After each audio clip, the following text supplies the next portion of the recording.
Bienvenue, très heureux de vous retrouver pour une nouvelle édition même de la grande interview. Grande interview avec deux personnes, une société tout d'abord, Logistic Reply. On va en parler, pour celles et ceux qui ne connaîtraient pas cette société, on va essayer de comprendre un petit peu son rôle dans l'univers de la supply notamment. Mais avant cela, je vous propose d'accueillir celui qui, pour le moment, n'est pas avec nous, il est en distanciel, comme on dit, depuis le fameux Covid. C'est monsieur Claudio Pacci, parce que je crois que vous êtes du côté de l'Italie. C'est ça, Claudio, bienvenue. Buongiorno. Buongiorno, merci beaucoup. Merci de vos bienvenue. Je suis Claudio Pazzi, je suis le responsable de logistics France. Je travaille dans la supply chain depuis 25 ans. Je suis très heureux d'être ici pour parler de notre société. Juste, Claudio, un petit mot géographique. Vous êtes où en Italie? Parce que l'Italie, c'est beau, c'est grand, il y a la botte. Vous êtes à quel endroit? Je suis à Parme, que c'est une des plus belles villes de l'Italie. Je vous conseille de venir. On appelle Parme la Food Valley, la capitale de bon manger en Italie. On a beaucoup de produits, le parmesan, le jambon. Alors, vous Je inquiétez vous pas. conseille de visiter Parme. Invitation est prise. Invitation, lui aussi, il l'a accepté. Lui, il est en présentiel, il est à mes côtés. C'est Loïc Lechartier, le senior manager de Logistic Reply France. Bienvenue, Loïc. Bonjour, merci, bienvenue. Invitation prise pour aller. Alors, j'imagine que vous avez l'occasion d'aller. J'ai eu l'occasion d'aller plusieurs fois en Italie, mais pas à Parme encore. Pas encore à Parme. Alors, aujourd'hui, notamment, mais pas que, on va avoir une thématique centrale. Comment la digitalisation et l'IA, dont on parle de partout, redéfinissent l'exécution logistique en France et en Europe. Mais on va d'abord démarrer par comprendre l'ADN et la vision de Logistic Reply. Alors, démarrer avec toi, Loïc, parce que tu es arrivé au sein de Logistic Reply France, il n'y a pas très longtemps, en avril 2025. Exactement. Pas de bêtises. Exactement. Alors, pourquoi cette implantation? Alors, pourquoi Logistic Reply a décidé de s'installer en France?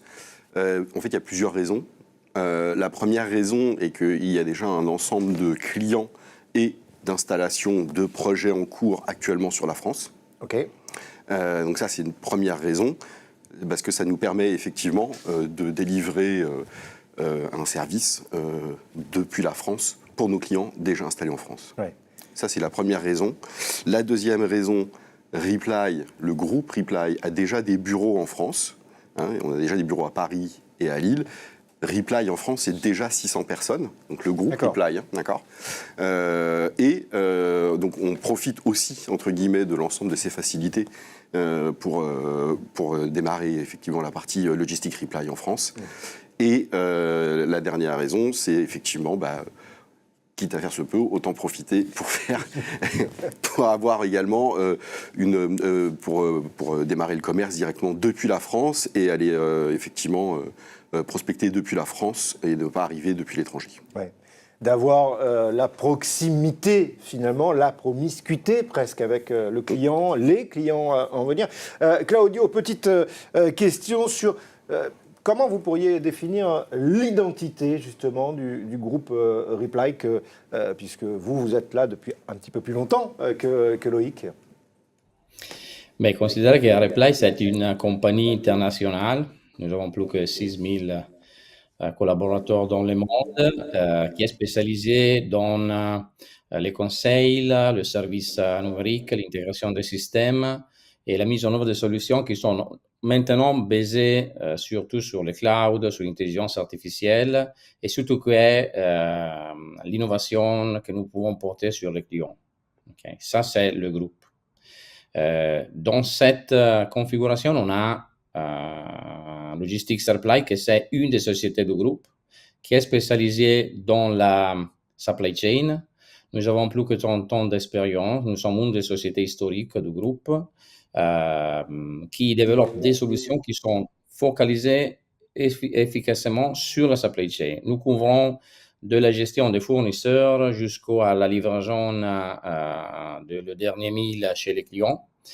en utilisant une plateforme qui est digitale, qui est numérique, que nous avons développée au début et sur laquelle nous avons construit des différents modules qui vont couvrir les différentes spécialités de la supply chain que je vais parler. C'est une architecture basée sur des microservices très moderne qui permet aussi de répondre à tous les demandes que normalement les clients ont à nous, pour nous et qui est très facile aussi à développer. Alors, merci pour ces éléments, ce qui m'amène d'ailleurs sur cette autre thématique de la technologie à la valeur opérationnelle. C'est un peu ce que vient de développer là Claudio. Alors, il parlait des principaux modules de la plateforme. Ça serait quoi pour vous, Loïc, pour ceux qui nous écoutent, la plus-value justement de Logistic Reply, là maintenant, en France? Alors, déjà, il y a différentes choses qu'il faut reprendre par rapport à ce qu'a dit Claudio. C'est que, d'une, on est sur une technologie cloud native, ouais. Hein, ce qui permet de répondre à toute une exigence, que ce soit de sécurité, de sauvegarde, enfin tout un ensemble de choses qu'on a besoin aujourd'hui. Le deuxième élément, c'est justement ce côté microservice. Cette technologie sur laquelle on se repose permet aujourd'hui d'offrir dans la suite tout un ensemble de différents produits. C'est-à-dire que là où, chez la plupart des éditeurs de WMS, on a besoin d'avoir installé la solution, entre guillemets, de base, ouais. Le WMS, pour avoir accès à la partie gestion des ressources, pour avoir accès à la partie gestion de la cour, gestion des rendez-vous, tout un ensemble de choses. Là, chaque produit peut être considéré effectivement comme un module du WMS, mais aussi comme une solution en tant que telle.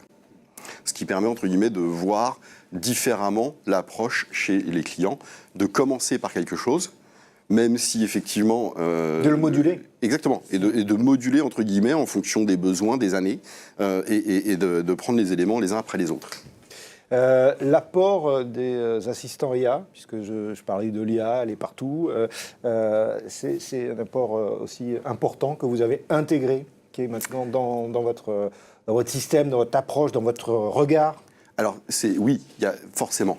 À l'origine, le groupe Reply est quand même une société plutôt technologique. On a, même au siège à Turin, un endroit très particulier qui s'appelle Area 42, okay. Qui est un labo dans lequel, effectivement, on a tout un ensemble de personnes qui travaillent sur des thématiques, que ce soit le métaverse, que ce soit la robotique, que ce soit le manufacturing ou la logistique, qui nous intéresse plus particulièrement, et qui sont là au quotidien pour tester des nouvelles technologies, pour tester tout un ensemble de choses. Alors avec nos partenaires qui vont, entre guillemets, nous apporter des robots, qui vont nous apporter des drones, qui vont nous apporter de la technologie, et on va pouvoir essayer tout ça directement avec nos solutions. Donc ça, c'est un premier élément qui est très important, qui nous permet effectivement de récupérer tout un ensemble de technologies dans nos solutions. D'accord ? Donc aujourd'hui, si on regarde dans la solution WMS, on va retrouver tout un ensemble de choses. On va retrouver le principe de la chatbox, on va retrouver un Wilkie Léa qui permet effectivement de venir chercher, faire des demandes et d'avoir un retour automatiquement par rapport aux besoins exprimés directement. La capacité d'aller jusqu'à ouvrir et générer le ticketing en cas de besoin. Mais ça peut être des choses très pragmatiques. Si on regarde ce qu'on a présenté au Award du Supply Chain Event qui a eu lieu récemment, on a présenté une solution qui est liée à la réalité augmentée, qui permet tout simplement, en partant d'un cas client, de mesurer un colis, quelque chose, une palette, enfin en tout cas l'objet qui est devant nous, et de donner les 3 dimensions. Donc de récupérer ces éléments-là et de les enregistrer dans une base de données qui est l'article, la part du temps. Donc le besoin a été au départ demandé pour la partie réception, et aujourd'hui on est en train de le travailler sur la partie expédition pour un autre cas client. L'objectif étant de pouvoir travailler et proposer un chargement intelligent à travers l'IA. Et donc, quand on a de la palette homogène, c'est facile, on a l'ensemble des données. Oui, Quand on a de la quand palette on a- hétérogène, on n'a pas les volumes. Donc là, ce serait d'utiliser ce même type de technologie pour récupérer les volumes et derrière de faire travailler des algorithmes et de l'intelligence artificielle qui pourraient proposer un chargement ordonné, intelligent en fonction des volumes, des destinations, mais également des poids. Pour répartir correctement dans un camion. Donc voilà, ce ne sont que des exemples, mais ça reste quelque chose de très pragmatique et efficace. Non, mais des exemples certes, mais du concret aussi, parce que là, on a pu, avec ce que vous venez d'expliciter, un peu mieux comprendre ou avoir une image. D'ailleurs, on va vous afficher l'adresse du site internet où vous pourrez aller retrouver les informations manquantes, si tant est que dans le propos de Loïc, il pouvait en manquer. Claudio, j'avais deux petites questions. La première, des exemples. Est-ce que vous avez des exemples concrets de réussite sur le marché? Alors, moi, j'ai vu que Kiko Milano, notamment, pour rester en Italie, alors on faisait, mais j'imagine qu'il y en a d'autres aussi, non? Oui, nous sommes transversales au marché, qui comme Milan, c'est un exemple de ce que nous avons fait dans le monde du retail, en particulier sur la partie de réduire le temps de livraison à les clients. Okay? Ça, c'est un projet qui n'est pas en Italie en réalité, parce que c'est en Angleterre. Mais nous avons aussi des autres projets que nous avons fait dans le monde. Une en particulier où nous sommes très fortes, c'est le monde de l'automobile. On ne peut pas mentionner les clients, mais nous sommes en train de travailler soit sur la partie des usines que sur la partie des pièces détachées avec un des plus gros constructeurs d'automobiles du monde. Nous sommes très fortes dans le monde du fashion. On peut trouver aussi sur notre site le cas d'usage des Puma, où nous sommes en train de faire un projet global d'implémentation de la solution Lea WMS dans les entrepôts de distribution des produits de Puma. Et dans ce cas, les projets sont globaux. On a aussi des projets sur l'opérateur logistique. On a plusieurs cas qui sont présentés sur notre site. Une des plus importantes, c'est ce que nous avons dans Quality Group, que c'est une compagnie allemande, mais qui travaille dans toute l'Europe, où nous avons des volumes gérés qui sont plus que 55 000 commandes par jour, gérées avec la livraison à l'heure, avec des pourcentages des livraisons qui sont plus hautes de 99%. Et on a aussi des expériences dans le food and beverage. Nous avons des solutions, des autres solutions qui ne sont pas seulement les WMS, mais ce sont des solutions qui sont autour de l'OMS, qui ont été utilisées pour augmenter, par exemple, la relation avec les fournisseurs. Par exemple, un des cas plus importants, c'est Marks Spencer, encore en Angleterre. Et on a de la grande distribution en Italie. On travaille aussi en France avec des opérateurs du monde retail, par exemple, avec du secteur de la mode. Okay? Et un des autres importants, c'est la capacité que nous avons en particulier de travailler avec les usines, avec les processus qui vont porter les produits sur les lignes de production. On a beaucoup d'expérience dans ce secteur. Un des clients plus importants que c'est particulier, c'est Sabelt en Italie, qui produit les sièges des voitures de luxe, okay? Et qui a intégré notre solution, pas seulement la partie de la logistique, mais aussi la partie de la gestion de la production, pour digitaliser la ligne de production et augmenter la capacité d'avoir du contrôle, mais surtout de fournir les informations à les clients. Okay? Ça, ce sont des exemples d'implémentation que nous avons réels dans le monde de la logistique. Claudio, si je vous dis, parce qu'à vous écouter, il y a 3 mots comme ça qui me sont venus, si je vous dis qu'on pourrait résumer ça en disant productivité, visibilité et rapidité d'exécution, est-ce que c'est 3 mots qui peuvent vous convenir ? Oui, ce sont exactement ce que nous sommes en train de vouloir de porter à les clients. En particulier, la visibilité, la capacité d'utiliser les données pour prendre des décisions en temps réel, que ce sont dans ce moment particulier aussi des perturbations géopolitiques importantes pour changer aussi des décisions, pour apporter le meilleur service à les clients. Nous avons une suite que nous avons construite au-dessous de la partie de la logistique qui s'appelle visibility en anglais, qui permet de collecter toutes les données du champ, des solutions de notre suite, mais aussi des solutions des autres compagnies ou des autres solutions logistiques pour aller avoir sous contrôle tout ce qui est en train d'avenir dans la logistique. Et ça, c'est important parce que on peut construire des dashboards qui peuvent être utilisés par des différents rôles dans la supply chain pour prendre des décisions en temps réel. Le mot clé, c'est temps réel. Okay? Pas seulement des décisions qui sont basées sur l'analyse des données de le jour avant. Okay? Effectivement, ces précisions-là, maintenant, ce que je vous propose, notamment alors, avec Loïc, mais c'est de comprendre l'ambition sur le territoire français. On a commencé un peu à le toucher, mais la feuille de route également. Alors, la stratégie de déploiement en France, vous en avez parlé, équipe locale à Paris, à Lille, les partenariats aussi sur les événements. Vous avez parlé du Supply Chain Event, notamment. Ça, c'est un peu, on va dire, l'approche du marché. C'est l'approche du marché. C'est effectivement être connu et reconnu sur la partie française. C'est un marché qui n'a pas été, entre guillemets, investigué depuis que Logistic Reply existe. Donc on a une reconnaissance du marché un peu partout, mais pas sur la France.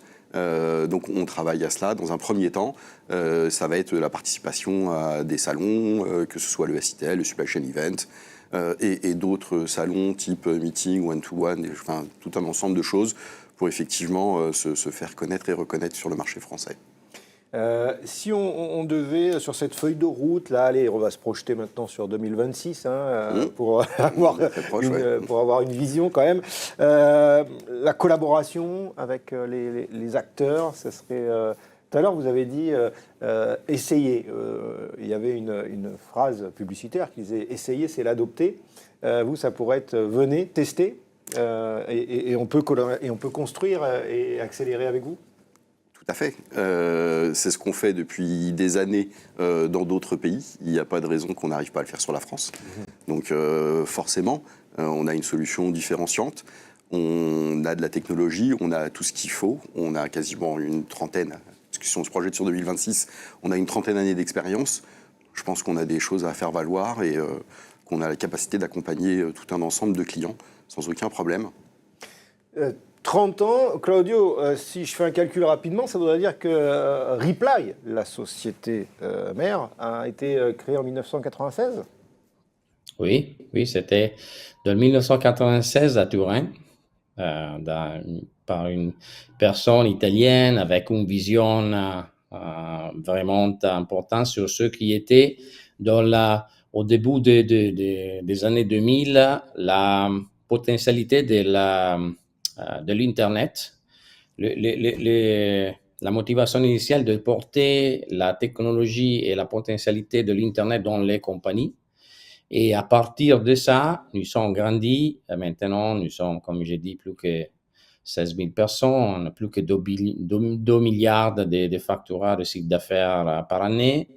Et la chose importante, c'est que la mentalité que dans la compagnie on a sur la technologie est dans toutes les compagnies qui sont part de la technologie. Et c'est pour ça que aussi Logistic a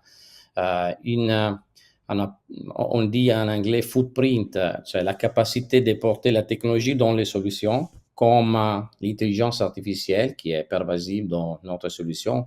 Il a déjà dit quelque chose à Loïc sur la partie qui est à support de l'utilisation, mais nous sommes de jour en jour intervenant pour porter la technologie dans la solution pour aider les clients aussi à améliorer ce qui est la performance dans l'entrepôt ou à l'extérieur de l'entrepôt avec la possibilité de donner des suggestions sur l'amélioration de la distribution des produits, la composition. Ouais, et on comprend à la lecture de vos propos, Claudio, que Loïc, finalement, même si vous êtes arrivé là en avril dernier, 2025, comprend que vous vous appuyez sur un groupe 1 qui est solide, oui. 30 ans d'expérience, donc qui a quand même une maturité fait. C'est l'âge qui permet d'avoir la force, la conviction. Productivité, résilience, tout ça, ce sont aussi des actions sur lesquelles vous allez axer vos propositions. Tout à fait. On a l'avantage de pouvoir faire tout un ensemble de choses. On l'a dit tout à l'heure, on sait faire du bord de chaîne, on sait faire de la pièce détachée, on sait faire du fashion. L'exemple de Kiko Milano était intéressant, parce que là, pour le coup, on parle vraiment de la mise en place de Dark Store. On sait faire de la préparation en magasin, du last mile. Enfin voilà, on a vraiment cette capacité et ce portefeuille de possibilités assez large qui vont nous permettre effectivement de répondre à tout un ensemble de besoins sur le marché français. Le marché français, vous l'avez compris très certainement au fil de cette grande interview, était un petit peu au cœur de ce que le groupe Reply et Logistic Reply pouvaient proposer, est en train de proposer. D'ailleurs, on va réafficher l'adresse du site internet sur lequel vous pourrez aller vous balader. Juste pour conclure, on va démarrer avec vous, Claudio, depuis Parme, je le rappelle, où d'ailleurs, je crois qu'il y a plusieurs bureaux en Italie, hein, Parme, Turin, Milan, si je ne dis pas de bêtises. Oui, Parme, Turin, Milan, Rome, pour ne pas, pour se rappeler la capitale. Et oui, nous pouvons danser. Les bureaux de logistique sont ça. Un des plus importants a été déjà mentionné par Loïc, c'est Turin, où nous avons le centre de développement aussi des solutions technologiques avancées avec l'area Fortitude, area 42. Et la chose importante, c'est que toutes les solutions que nous développons sont développées en Italie. Tout le département de la R&D, de la recherche et développement est en Italie, okay? Et toutes ces solutions sont plus utilisées par les autres logistics qui sont déplacés dans le monde. Nous ne sommes pas seulement en Italie, mais nous sommes aussi en Allemagne, en Angleterre, dans les États-Unis, dans le Brésil, dans le Sud-Amérique et maintenant aussi en France, que c'est la chose la plus importante pour aujourd'hui. Mais à partir de ce bureau, nous allons faire les projets dans tout le monde. Okay? Avec la capacité de travailler avec beaucoup de langues. Merci en tous les cas pour votre présence, Claudio, pour également votre regard d'expertise par rapport à ce que Reply et donc Logistic Reply peut proposer. On a compris aussi dans les propos là, de Claudio, et on conclut avec vous, Loïc, que je disais tout à l'heure que vous appuyez sur un groupe, etc., qui a l'expérience. Mais Claudio disait que... il y avait aussi énormément de choses qui étaient en fait mises à disposition. Et là, en l'occurrence, ça va être le cas pour la partie en France. Alors, il y a déjà 2 bureaux, 2 endroits, exactement. Paris, Lille, mais on peut s'appuyer sur tout ce qui a déjà été fait, tout ce qui est fait, tout ce qui est développé. On en a parlé tout à l'heure du cloud native notamment. Alors, il y a toute la partie technologie, bien évidemment, sur laquelle on va se reposer. Il y a le fait qu'on ait déjà tout un ensemble de collaborateurs et de sociétés du groupe Reply présentes en France. Oui. Et ça aussi, c'est un atout, parce que la particularité du groupe Reply est de créer une société à chaque fois qu'il y a une practice, une techno, enfin un secteur d'activité particulier. Donc Logistic Reply est une de ces sociétés. D'ailleurs qui a été créée en même temps que le groupe, hein, elle date de 96, c'est pour ça qu'on a aussi, on parle de 30 ans d'expérience. Mais il y a plein d'autres sociétés qui travaillent sur du MES, sur de l'IoT, sur tout un ensemble de choses. Et c'est aussi ça la force du groupe, c'est-à-dire que pour répondre à un besoin client, on va répondre avec nos solutions, mais potentiellement, on sait aussi aller engager d'autres sociétés du groupe qui ont chacun leur expertise dans leur domaine, et ça fait une force supplémentaire pour répondre à des besoins clients. Pour conclure, le but, c'est d'agréger les talents. Exactement. Un peu comme dans une équipe, qu'elle soit de football, de rugby, ce qu'on veut, mais c'est de mettre les meilleurs au meilleur poste. Exactement. Avec ça, eh bien, ça sera équipe gagnante-gagnante. à la fois pour Logistic Reply et puis pour les clients à venir. Exactement. Le but du jeu, vous l'aurez compris, ça aura été de pouvoir vous présenter ou en tous les cas vous décrire un petit peu plus largement ce que le groupe Reply proposait, Logistic Reply pouvait proposer. Et puis on est arrivé avec Loïc Le Chartier, senior manager de Logistic Reply en France. Même si on l'a bien compris, les bureaux sont déjà présents. On a bien compris aussi qu'il y avait déjà plusieurs sociétés. Avant de se quitter, j'avais juste envie de dire à Claudio arrivederci. Arrivederci, au revoir, à la prochaine. Merci d'avoir été avec nous, Claudio, depuis Parme, jolie ville s'il en est. Invitation a été faite au tout début de cette émission. Loïc, merci de votre présence. Merci à vous. On se retrouve très bientôt et très vite, bien évidemment, pour une autre grande interview. D'ici là, n'oubliez pas d'aller vous balader sur Supply Chain Village. Vous allez y retrouver énormément de choses, très certainement, et des questions que vous pouvez aussi nous poser pour qu'on puisse y répondre. Merci.